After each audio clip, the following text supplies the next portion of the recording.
Well, thank you, everyone. Good morning. My name is Debbie, and I'm with Festivals and Events Ontario. And this is Tuesday Talks Festival Helping Festivals.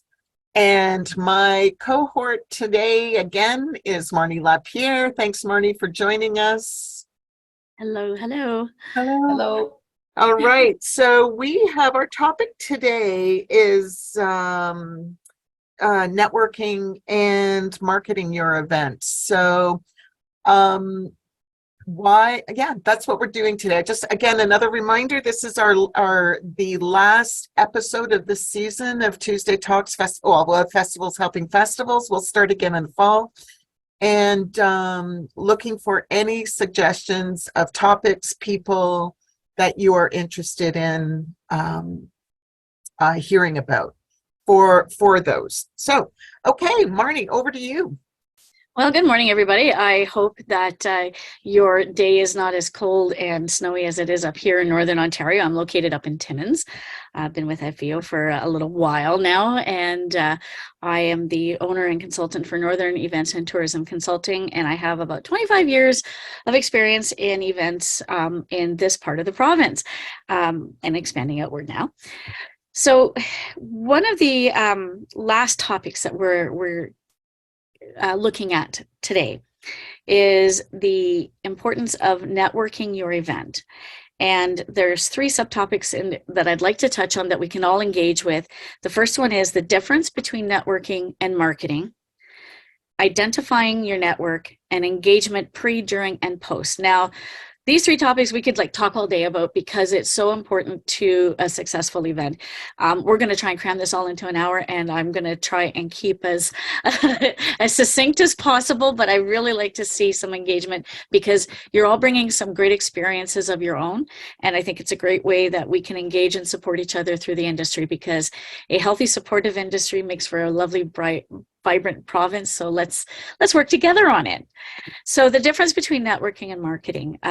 I am not a super expert on networking and marketing. I just know what I know and what has worked for me. And I always defer to the actual experts when I'm planning something so that I know I'm covering all the bases. But when it comes to networking and marketing, your marketing plan is where you're reaching out to your audience. Your network is how you're working with your stakeholders to support the event. It's almost the same thing, but not quite. And with our network, we need to identify who they are, because we may not realize that there are some missing, very active players in the game that help us put the event together. And how are we connecting with them before the event, during the event, and after the event? Because after the gates close and you're cleaning up, there's still that engagement that needs to take place going on forward. So are you defining in your organization the difference between your network and your marketing and how you're reaching out to them? Are you using the same message to reach your audience as you are your network in order to get the event rolling? So I know in my case, the festival that I run up here is called the Timmins Multicultural Festival. It's 51 years old this year. And I've had to bring this piece forward to our own board, who have run things the same all the time. And I've tried to explain that the message you send out to your audience while you're trying to garner that engagement and that excitement during it is not the same as what you're sending out to your network, because your network is working with you. It's kind of like an ecosystem, which I'll talk about in a little bit. But how is that working for you with your festivals? Are you finding you need to make that difference, or are you combining the messaging going out and keeping them on top of the topics of what's important to the event at the time? Does that make sense?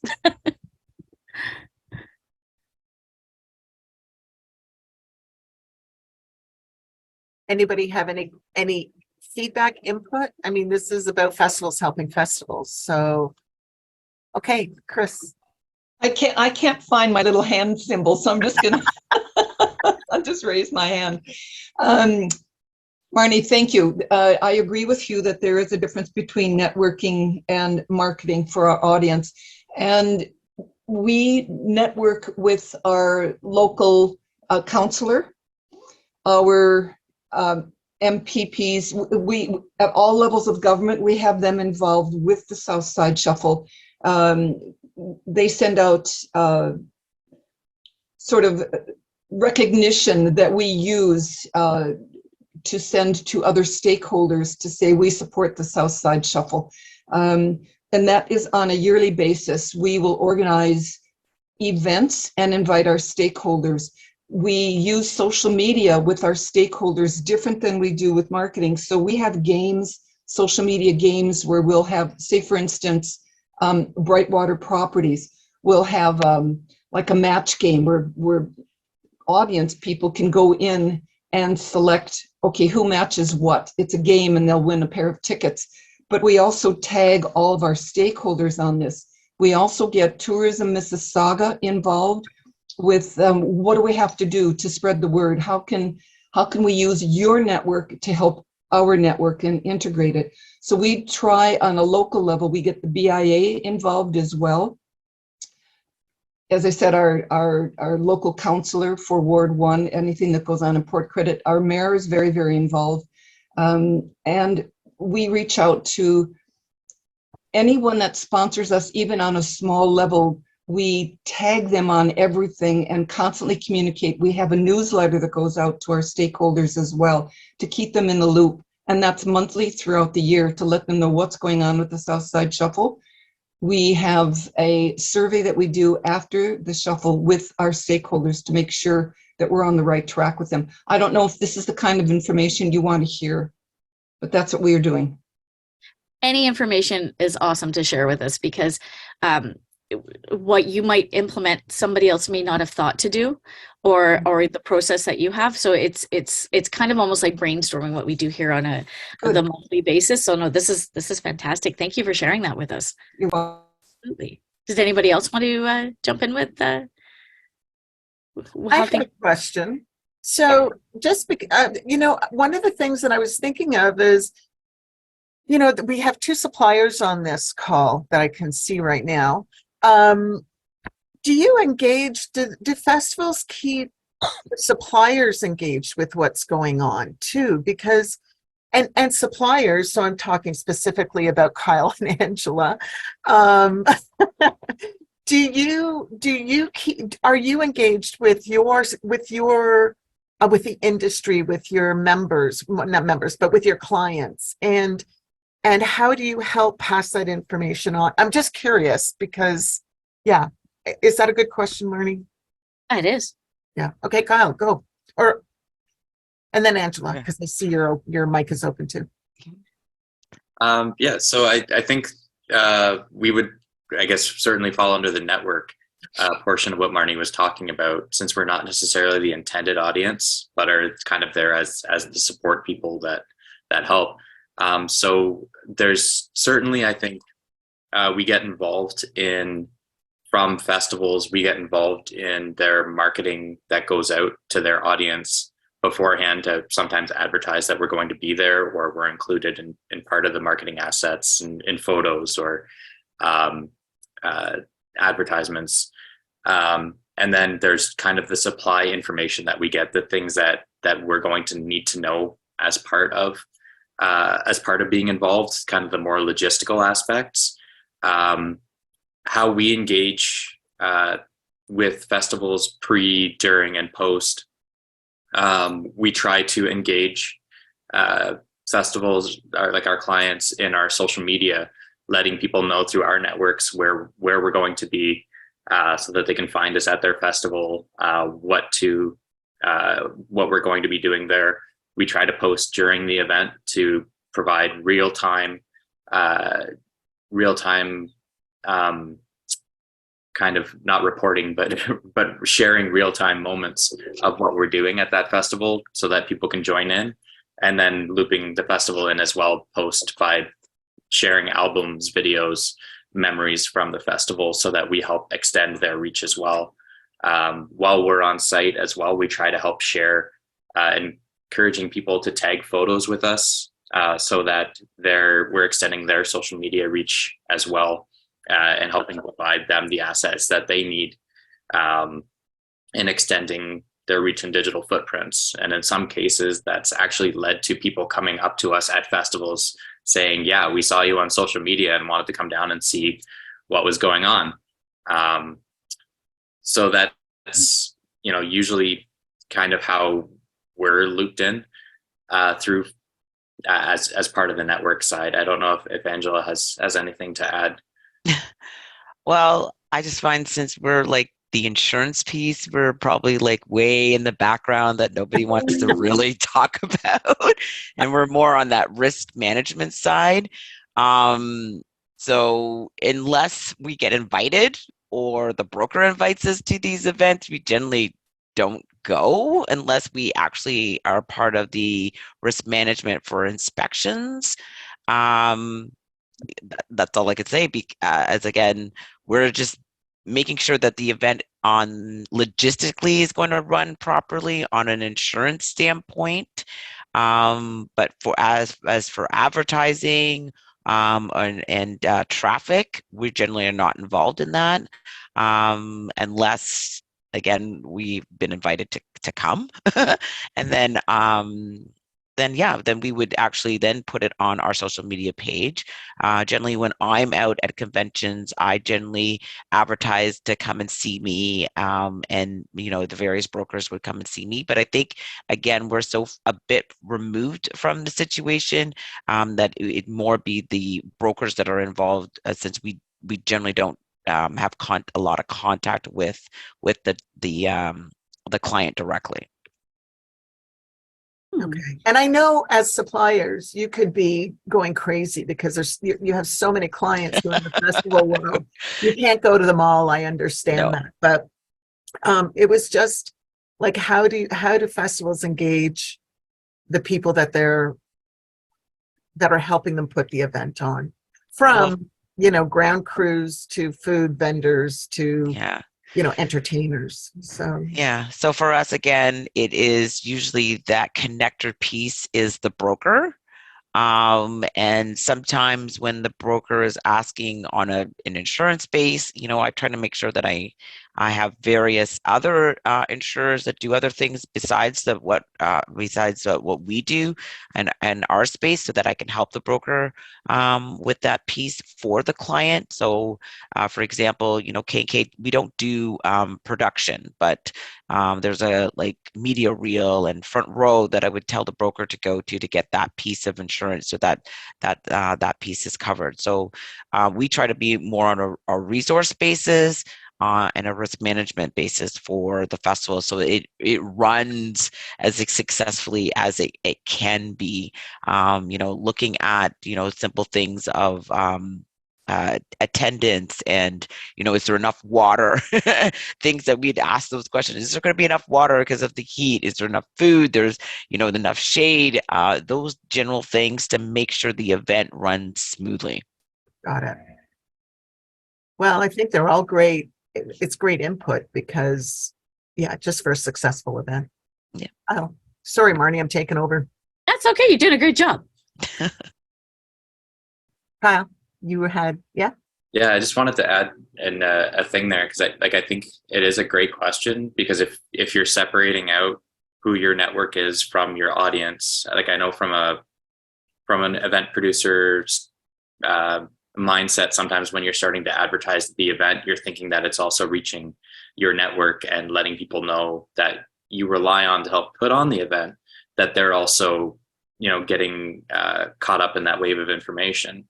But in terms of really connecting with the people you rely on to put on an event, if you know generally what your timeline for a year is of who you should be, when you should be advertising to your entertainers to connect with them, when you should be advertising to your or sending out emails to your logistics team, your sound crews, your if you know when you should be sending out specific messaging, whether it's emails or calls for submissions or whatever on each year, if you know what your annual timeline is of when to send out that specific information, when to advertise for vendors or food trucks, when to, and which networks are most successful to reach those. Is it Facebook groups? Is it, direct associations is, it could be a very valuable exercise. Because like I know for myself, when I usually reach out to festivals, particularly when they take place each time a year, but that's something that I generally have to keep in my mind. I usually reach out to festivals before they reach out to me. And sometimes that could mean missing an application deadline. Okay. So we've identified a few different areas that would be your network. And I think we could probably flesh it out a bit more because, there are some organizations that don't really differentiate network from audience and the same messaging goes out. So it also applies to the language that you're going to be using. When you're speaking to your audience, you're generating super excitement and, star blasts and all the rest of it of pinpointing some areas for them to really get thrilled about and want to be there for this particular part of it. Whereas with the network, it's more of a message of thank you. So many weeks till the event is coming. Is there anything that we can do to help you, move forward? We would love to have you include on an email signature that, proud supporter of ABC Festival, or a little logo for your website. FEO does a great job of that where we have, the membership logo. We also have the top 100 logo if your festival is one that or other things like that helps you engage with your network. So identifying who they are. And I did a little presentation last week for another organization, and I compared your network to your ecosystem that helps you get the event going. You have your ground layers and all the microorganisms, you have the seeds that grow the produce, and then you have the flying things that help you propagate your flowering thing. And then of course finally when it gets picked and utilized. So it's the same thing in the network. You've got your staff, you've got your volunteers, your funders, suppliers, your RTO and DMOs, your regional tourism organizations, your destination marketing organizations, your municipality, chambers of commerce, BIAs, economic development corporations, vendors and exhibitors, ticketing agents, VIPs, guest speakers, entertainment, local hospitality and retail industry. And there is so much more that you can add in there. And by having something that's geared to their language, to their interests, to create excitement within that, because they are the individual ones that you work with, but they work with potentially hundreds more. And by staying on their radar as a event of importance, by keeping that communication, when you come back to those funders, they're going to remember you. You will have reminded them over the course of the year before the next ask how important their contribution was. And that's where we have to be mindful of not closing the door at the end of the event and see you 3 months before when I hit you up for money kind of thing. Or, gee, do you have it in your capacity to appear at our event? Or, we want to get into your advertising campaign, with the RTOs and DMOs. It's keeping that communication consistent. We do something similar for our audience. In various communities, an event will have other activities that happen throughout. Up here, we have an event called Rock on the River, and they don't just have a one weekend event. They also have Rocktoberfest and Beer Fest and Battle of the Bands, which are all points of engagement, a little bit more of a give back and a little bit of a fundraiser, but they keep present of mind because they're always enforcing their brand of the event behind it. So by connecting throughout the year with your network, check-ins, it might be a little bit corny, but Christmas cards saying, hey, can't wait to see you in the new year. We'll look forward to touching base. Have yourself a very merry holiday kind of thing is still keeping on top of the event. I know I still have Christmas cards from back in the day from various organizations that I worked with for events that we had sent out so that we could keep that connection ongoing. And I've kept those contacts even after I was no longer involved with that particular event. So there, there's like kind of a long-term plan to all of this, but by maintaining that network and engaging with them, I think that that's going to help us all, keep that energy going regarding the event and keeping it sustainable year to year. And it makes those conversations going forward. If you're just new to making those conversations going forward, you'll have established that relationship, and it is putting that time into it. And again, I'm babbling on, but I think this is part of the event industry. I think that we really need to nurture. Our audience will be there. Sometimes we have to draw their attention back, but it's the rest of the network that we need to keep the structure of the event going. And if you don't have a good solid structure, it makes it a little bit harder to progress with your programming. So that's just a little bit. If there's any others that you can think of, if you want to drop them in the chat or talk about, some of your network that you found has worked really well, would love to hear about it. And Marnie, Matt has said his microphone is not working, but he said in chat it makes sense. A message to a sponsor will be different than to an attendee. So, he's acknowledging that. Definitely. And Southside Shuffle, Christine. There you're on. There we go. I agree with you, and what you said about the Christmas cards. We had cards made for season's greetings so that we didn't offend anyone, but we also had thank you cards. So when I get a sponsor to contribute, I would send out a thank you card immediately to thank them for the support. And at the end of the festival, I send out another thank you to say how much we enjoyed their support and that I would be in touch soon. So we send that out. The other thing we do in our networking with our sponsors is we send them out our regular stats, our social media stats to them to show them how a particular organic or paid ad is doing on their behalf. And just in general, we share with them what we're doing every month with our social media and how it's improved.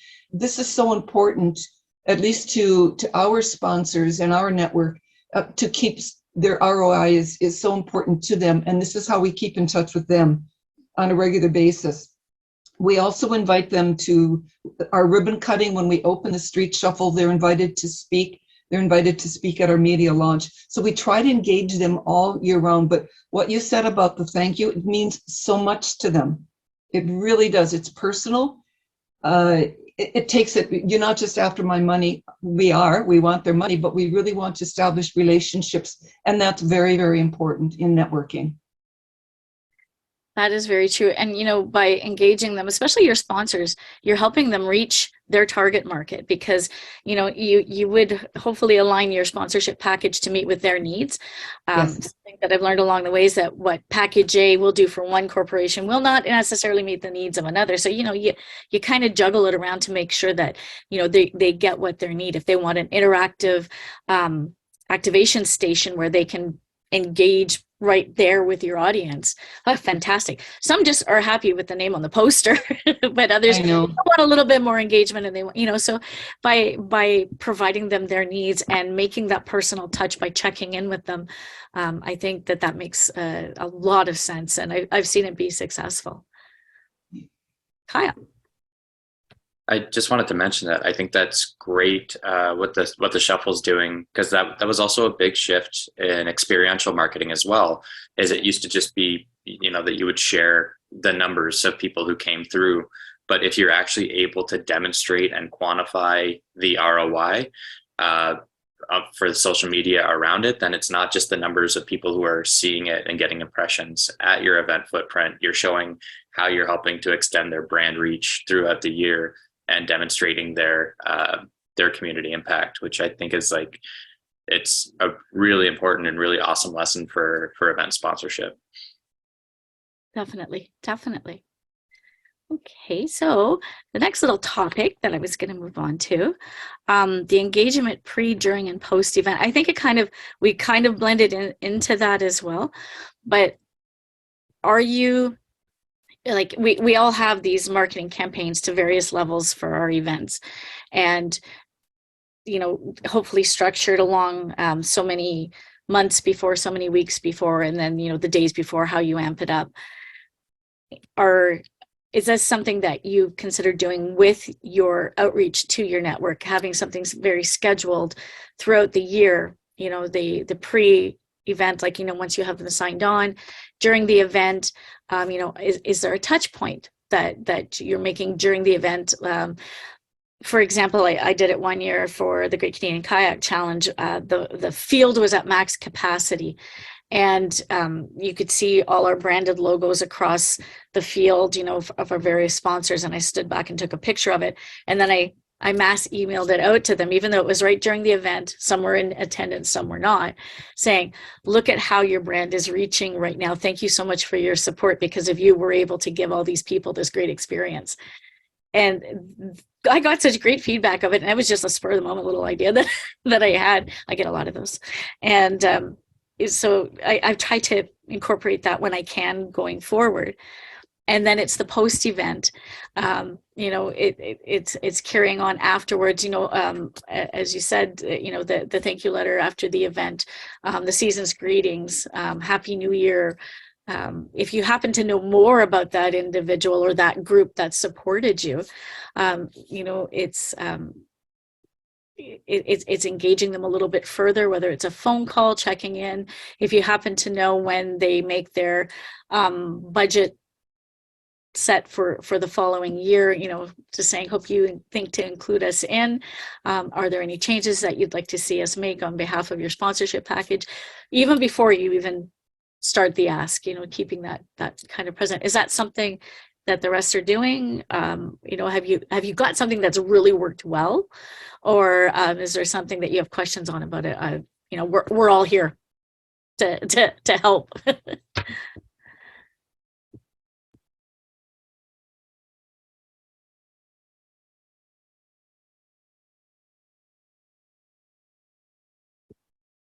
Well, okay. It's quiet group today, but that's all right. That's all right. Go ahead, Chris. Oh, there. Oh, I didn't see her. There. I'm on. I'm just putting my phone down here. What you, my little chirp.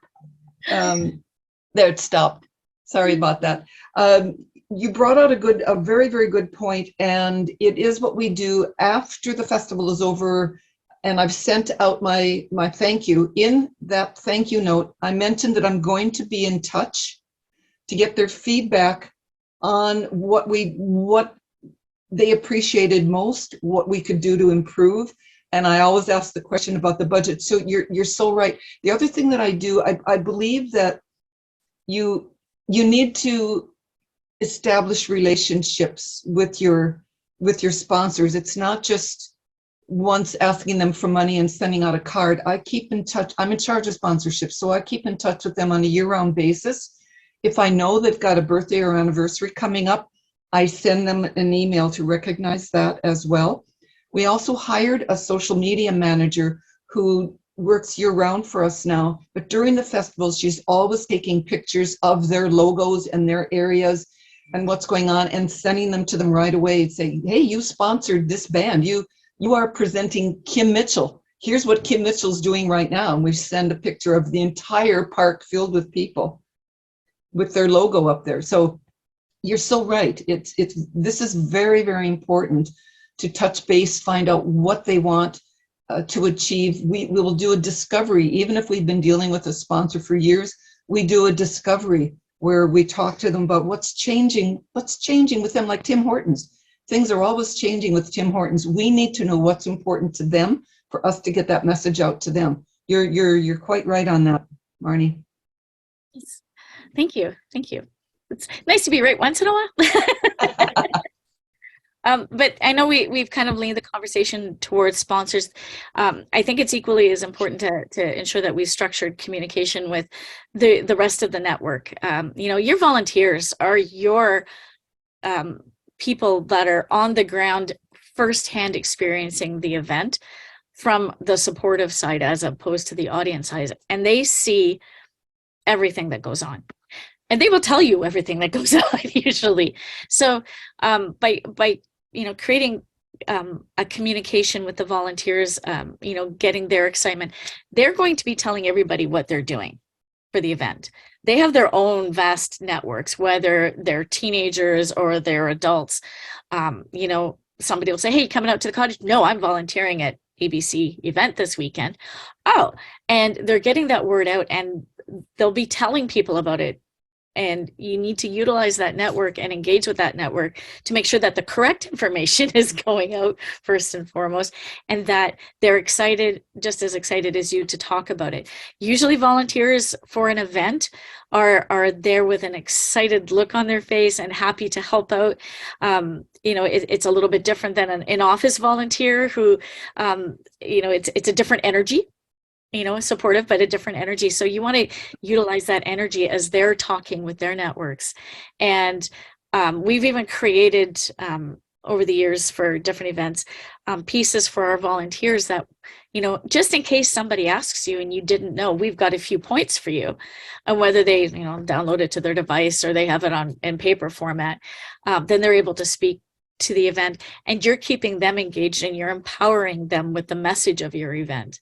And I think that speaks a lot, whereas, so many day of event volunteers show up to shuffle garbage or direct traffic, keeping that little piece for them that allows them to speak on behalf of the festival to their friends and family, and that they've got that information. They might be having some of the most unappealing tasks of the event, but they're going to still be excited about it and say, look, I'm participating, I'm making this happen. And you're giving them that bit of power that hopefully will make them want to come back. And you can do that with all the rest of the network that you have, giving them that piece to use, email signatures, a little bit of information, communicating them with photos throughout the year. I don't know about you guys, but it gets really cold up here in Timmins. We hit sometimes -60. I will send out a summer shot of the event and say, aren't you just looking forward to this weather again and being out at our event? Adding a little warm touch to their day when it's snowing like gangbusters up here.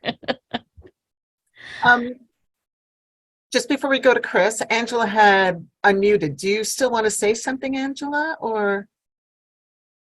Going to say something to the thank yous. I do that with my brokers, particularly if they have been loyal and they have brought us something, a larger account. I mean, I don't do this with every single account because we have thousands and thousands, but the ones that are significant, I generally make a phone call or send an email to say thank you. If it's really significant, we generally take them out for lunch or dinner or drinks, just to say thank you so much for your business. So saying thank you, I've always believed goes a long, long way to develop those relationships. That's lovely. That is lovely. We have Chris and then Sandra. I just wanted to comment, Marnie. We use the Better Impact system for all our volunteers to register, and then they'll go online and they'll see what assignments they can sign up, and then we can approve them. But we also send out on a monthly basis a newsletter to all of our volunteers to keep them informed as to what the board is doing and what our plans are. We formed subcommittees to gain feedback. We send out a survey to them after the festival. What did you like? What could we do to improve? But this past year, we started with all our team leaders. We've got 17 team leaders, and we've started setting up subcommittees with them and having monthly meetings with them, which has really been helpful in terms of we started with our VIP drinks area. What would really help? What do you need to make the flow go better? We find setting up the subcommittees and talking to the team leaders who also then go back to their teams of 8 or 10 to relay this. And then after the festival is over, well, besides the orientation meeting that we have and giving them T-shirts and recognizing people for going above and beyond the call of duty. We do have a volunteer appreciation party a month after the festival is over, where we do award people for outstanding service, the new students coming in. And all the board members prepare the food, and we have prizes as well. So we recognize the fact that our volunteers really are our ambassadors, and it's very, very important to keep them happy, to find out what can we do to make them come back year after year. So everything you've talked about today is just so spot on. I'd love to hear what other festivals are doing in terms of recognition for their volunteers and keeping in touch with them. Sandy, over to you. Unmute. You have to unmute. Okay, Go. sorry. Just before we talk about the volunteers, sorry, I was a little bit behind here trying to get in. I just was going to mention, Christine had some great ideas, and again, with the greeting cards and things like that. And one of the things that we do is we have, being with the bread and honey, we have these bees. They're on corrugated plastic, I guess, but they're our logo. They're on, and it's very inexpensive, and they're on metal sticks. And anybody in our town that wants to participate or be a sponsor, we even go to their homes. But for example, anybody who's a proud sponsor, we put a bee out on their lawn. We get our social media person to come do a little, quick reel or just take a picture.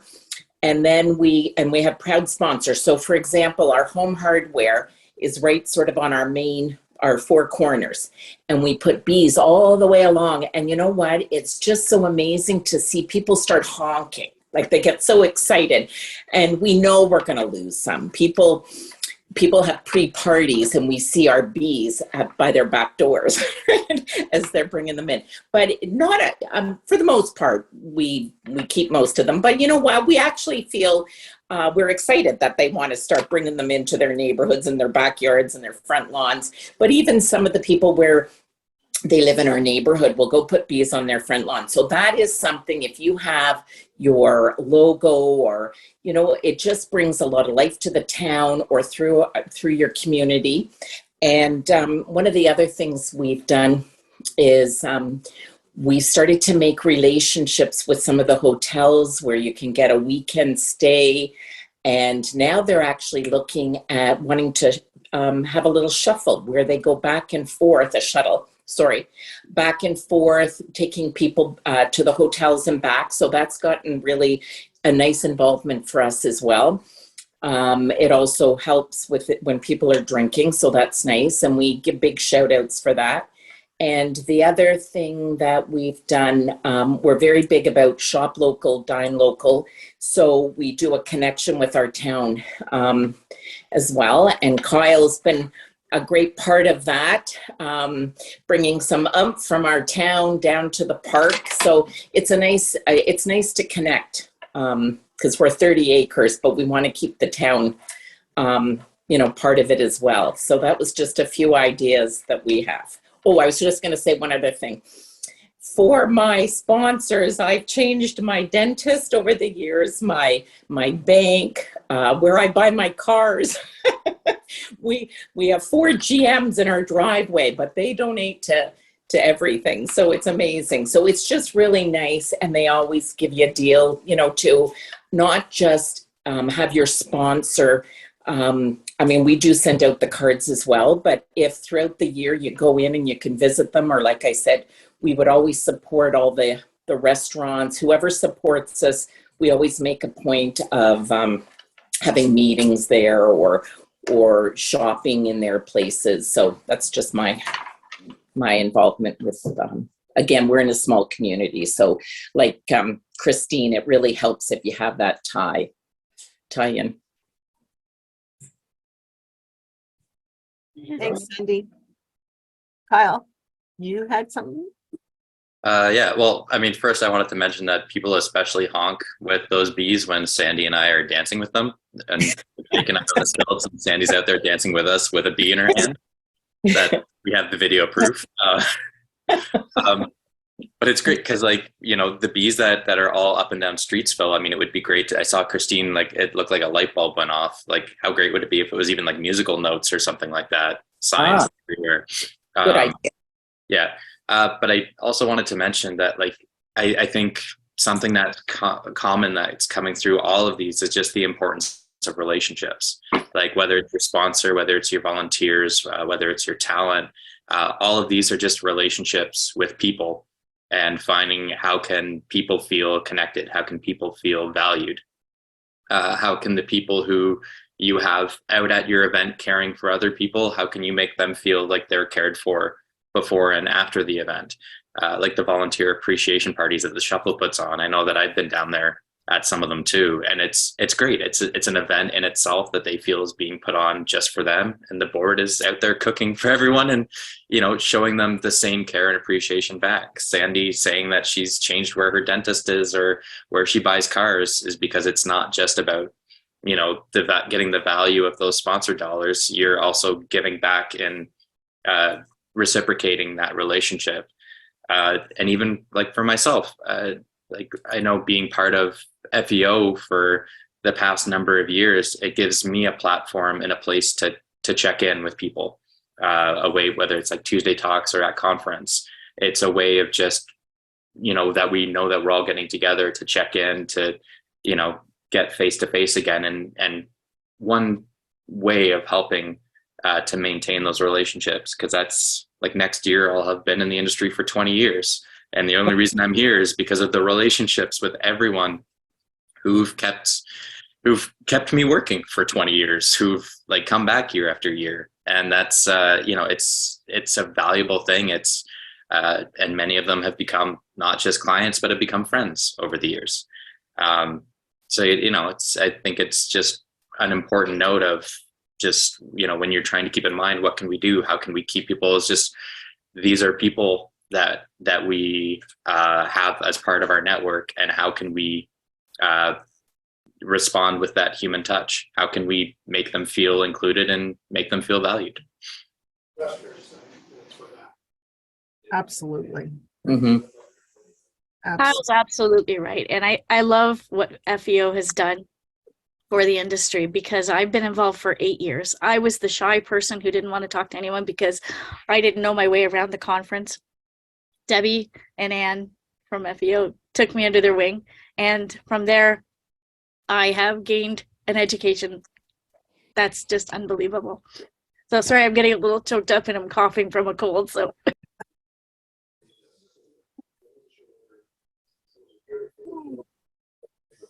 It's okay, Marnie. You go ahead and compose yourself.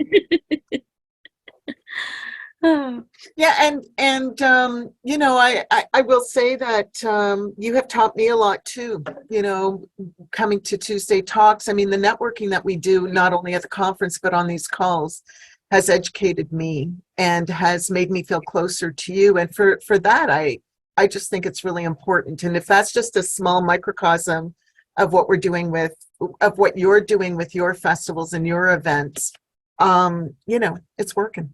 So.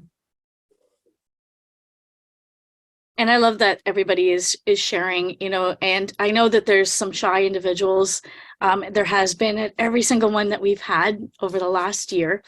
But I know myself as one who sits during presentations and webinars, I may not always raise my hand and ask questions, but I'm taking notes like crazy. And then I will connect afterwards with others, you know, asking questions or saying, hey, do you want to work together on a project or things like that? And I think that it's important to have a forum like this, especially in our particular industry. You know, we got slammed really hard the last couple of years, and we're trying to bring it back. And we're not doing it for the money. Let's all be honest here. We're not doing it for the money. We are doing it for the love of the community, the love of the industry, and the friendships that we make through all of this. And, you know, we're a lot bigger community, I think, than we realize. And by coming together and connecting like this is part of that network that, you know, we've been talking about. And I love seeing everybody here. You know, I get the monthly one, so getting to see everybody once a month is wonderful. I am very remotely located in Northern Ontario, and our industry is very small here in Timmins. So to be able to connect like this, at least virtually, thank goodness for technology. 30 years ago, it'd be a whole different story. And I'm glad to see that, people come out for this, and that, we're connecting. We've got, a nice wide variety going across the board. I think that it's important that we continue to do something like this and share this information. And, I know some go to the videos afterwards because, work does get in the way of us actually doing this fun thing we all volunteer for.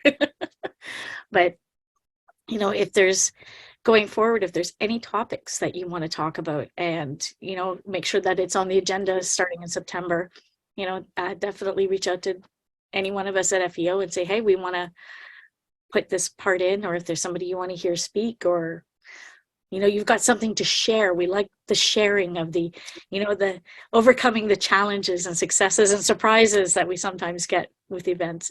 Surprises don't happen at events, though, do they? I don't think so. Kyle, you have your hand up, and then Sandy has her mic. She wants to talk too, I think. I did just want to mention as well that I know from some of these calls that I know there are some shy people on the calls, but I know there's also some folks who work for municipalities who can't talk because they're on networks that don't allow them to, which is also completely fair. But Marnie, just echoing what you said, I think it is really important. It's what these talks have made a big impact. I think even throughout COVID, just the ability to meet and to get together has allowed many of us to stay connected, and it even just improved our mental health, give us a chance of, a reason to get up, a regular schedule, and something that, even being at FEO conference and having, I think, festivals helping festivals really highlights is that, when we get together, whether it's to learn on a certain topic, we also have a room full of professionals who have so much information and ideas and experience to contribute. So when all of these folks get together from across the province, we can all learn something. I know I do every time, because many of the people, even if they're not the ones presenting, but the ones in the seats, always have something valuable to contribute. And I know I'm personally grateful for all of these calls. Thanks, Kyle. Sandy, do you have anything to add? Oh, I was just going to say, I just love these FEO talks. A lot of times I don't go on the screen either, but I'm always taking notes, and I just think it's so important. I was really looking forward to today. So again, I just want to thank everybody. It's really great. Thanks, Sandy. Thank you for coming out, because it makes it a lot easier to talk when we've got people there. Yeah. Chris, you have something? There we go. Yes. 2 comments. One for Sandy. I missed the race. I was always a participant in the race, and it broke my heart when you had to stop doing the race. But I understood. Bring it back. Yeah. Oh, that would be wonderful. That would be wonderful. And you run a great organization. I never miss Bread and Honey. It's fantastic. So thank you for everything that you do for Streetsville. Oh, and you too, Christine. You have a great. I never miss the Southside Shuffle. And it's our 25th. It's our 25th this year. Hard to believe. But in general, I just wanted to thank Debbie and Marnie and everyone involved with FEO. You're a lifesaver for us. I read the newsletters. I go in and look at the old videos. I know that you're always there. Every time I email Jay or you or anybody involved with FEO, I always get a response right away with an answer. You take what you're doing seriously, and I appreciate it. So thank you very, very much for FEO. You're welcome. We love doing it. We love doing it. Well, we've only got a couple more minutes. Does anybody have anything else they want to add? All right. So this is, again, I mentioned it earlier, this is our last episode of this season. My gosh, we're a TV show. cliffhanger is. And a cliffhanger is that we will be coming back in the fall. But what I'd like to know from all of you, and I'll send an email out to you all, what topics you'd like to see. So as a reminder, there's Festivals Helping Festivals, there is Tuesday Talks, and there's Supply and Demand. So if there is anything, any topic for Festivals Helping Festivals, love to share that with us so that we can get that topic on our agenda. If you have a supplier or some sort of technology or product or service that you think would be of value to the industry, please bring it forward. Kyle is our host on that. I am hoping he's going to continue doing it. And if not, then I got to find somebody else, but we haven't talked about that yet. But so we have supply and demand, because I really want to focus on suppliers and making sure what they are doing is as valuable as what our festivals are doing. And then any general topic that you want to have happen throughout the year. So I'm here to answer any of your questions, receive your feedback. I'll send you all an email. Well, actually, Jay will send you an email, and we'll get your feedback on all of this. I want to thank you for making this a success. It's been a real privilege doing this for you and with you. And I want to thank my co-host, Marnie Lapierre, who I couldn't do Festivals Helping Festivals without her, because I don't have feet on the street. And for Kyle too, because he really brings a different element, a different perspective, being a supplier. So thank you, everyone. I appreciate you, and we will see you in the fall, but we'll be in touch before then.